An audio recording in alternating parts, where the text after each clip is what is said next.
My search led me to the study of the spiritual forces with which all of us are blessed.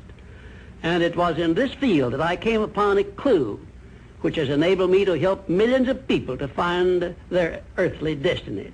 I want to describe my discovery in the simplest terms possible, because it will reveal to you why it is true that whatever the mind can conceive and believe, the mind can achieve, regardless of how many times you may have failed in the past or how lofty your aims and hopes may be. I caught my first fleeting glimpse of the profound law which provides the means by which we may choose our own purpose in life and attain it while I was being coached by Andrew Carnegie during the organization of the Science of Success philosophy. I had just finished telling Mr. Carnegie that I feared he had chosen the wrong person to give the world the first practical philosophy of personal success because of my youth, my lack of education, and my lack of finances. Well, at this point, Mr. Carnegie delivered a lecture that I shall never forget because it changed my entire life and paved the way for my helping to change the lives of millions of people, some of them not yet born.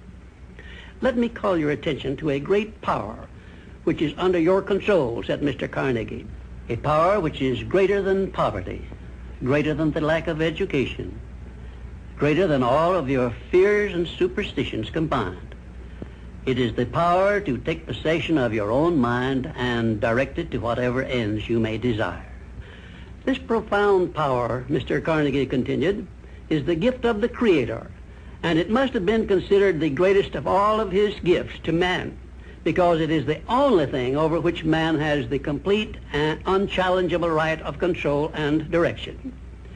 When you speak of your poverty and lack of education, Mr. Carnegie explained, you are simply directing your mind power to attract these undesirable circumstances, because it is true that whatever your mind feeds upon, your mind attracts to you.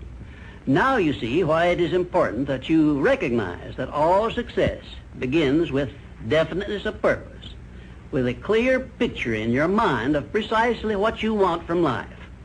Then Mr. Carnegie continued his speech with a description of a great universal truth which made such an impact upon my mind that I began then and there to give myself a new outlook on life and set up for myself a goal so far above my previous achievements that it shocked my friends and relatives when they heard about it.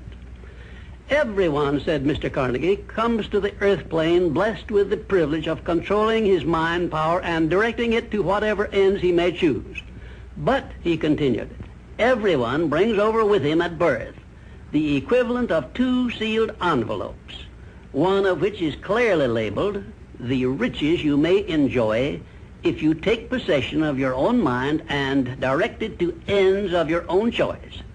And the other is labeled, the penalties you must pay if you neglect to take possession of your mind and direct it.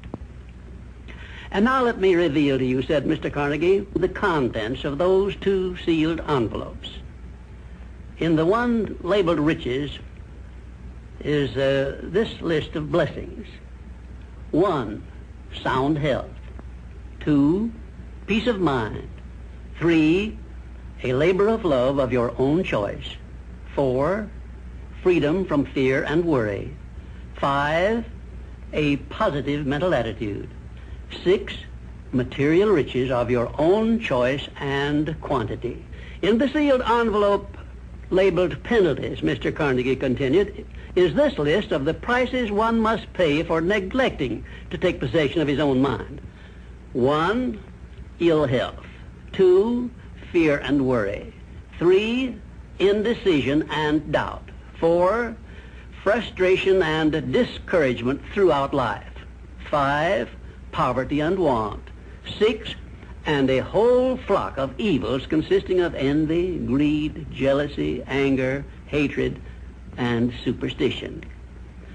Now, my mission in life is to help you and everyone who needs my help to open up and use the contents of the sealed envelope labeled riches. And the starting point from which you must take off if you wish to write your own ticket from here on out for the remainder of your life, I will describe for you in these simple instructions. 1, procure a neat pocket-sized a notebook, or something on the order of this one here, loose leaf affair. And on page 1, write down a clear description of your major desire in life, the one circumstance or position or thing which you will be willing to accept as your idea of success. And remember before you begin writing that your only limitations are those which you set up in your own mind or permit others to set up for you. And 2, on page 2 of your notebook, write down a clear statement of precisely what you intend to give in return for that which you desire from life.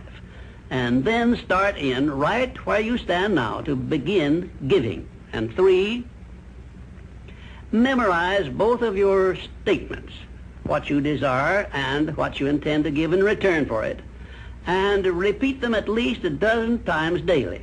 And always end your statements with this expression of gratitude for the blessings with which you were gifted at birth.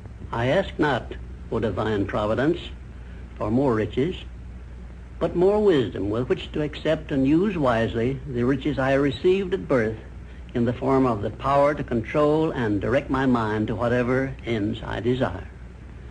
If you are not too successful or self-satisfied to accept and express this profound prayer, if you accept it and express it in the same spirit of humble sincerity in which I pass it on to you, a new and a better world will reveal itself to you. A world in which you will see reflected the circumstances and the things which you yourself have created.